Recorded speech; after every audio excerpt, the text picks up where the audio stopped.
Okay, now it is very clear that uh, we have a different scenario. That means in the earlier days, they were following classical mechanics. Classical mechanics based on the Newtonian theory, Newton's laws of motion, and it is very good and it is applicable for the motion of macroscopic moving particle, the motion of a car, the motion of ourselves or a planet. Everything can be very well explained based on the Newtonian mechanics.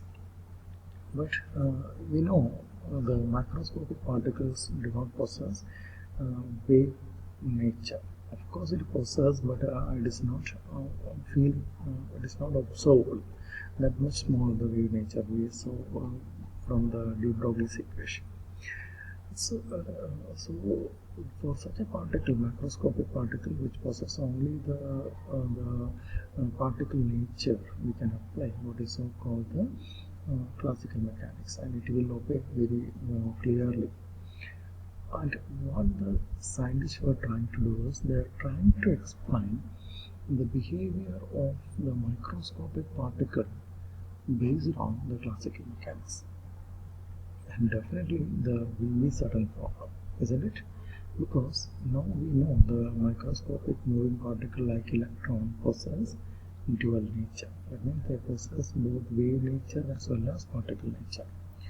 And another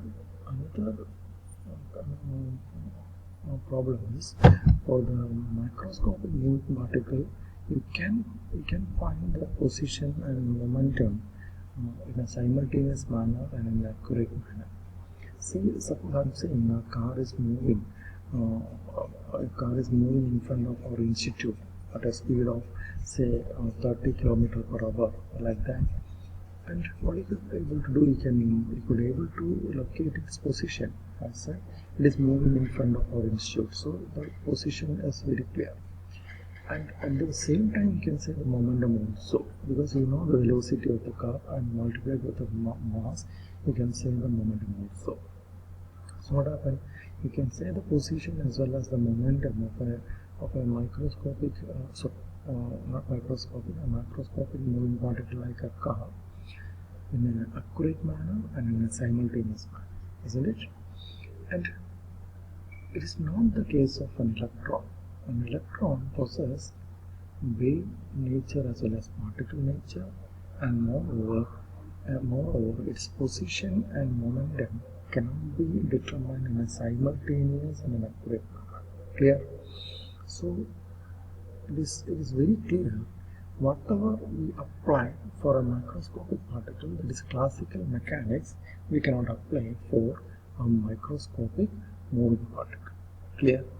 So we need a new mechanics to explain the behavior of what is so called the microscopic moving particles, and that is called quantum mechanics. Clear? So it is very clear we need a new mechanics to explain the behavior of microscopic moving particle, and that is what is called the quantum mechanics. Okay, so that mechanics explain the behavior of microscopic particle, and it was proposed by Erwin Schrödinger. He was the main person to give a huge contribution towards quantum mechanics, and he got the Nobel Prize in 1933 and all.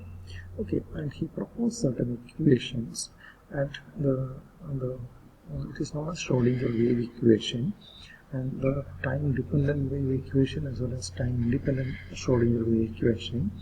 And this is the expanded form of the Schrödinger equation, and which we are not familiar with. We don't want that equation.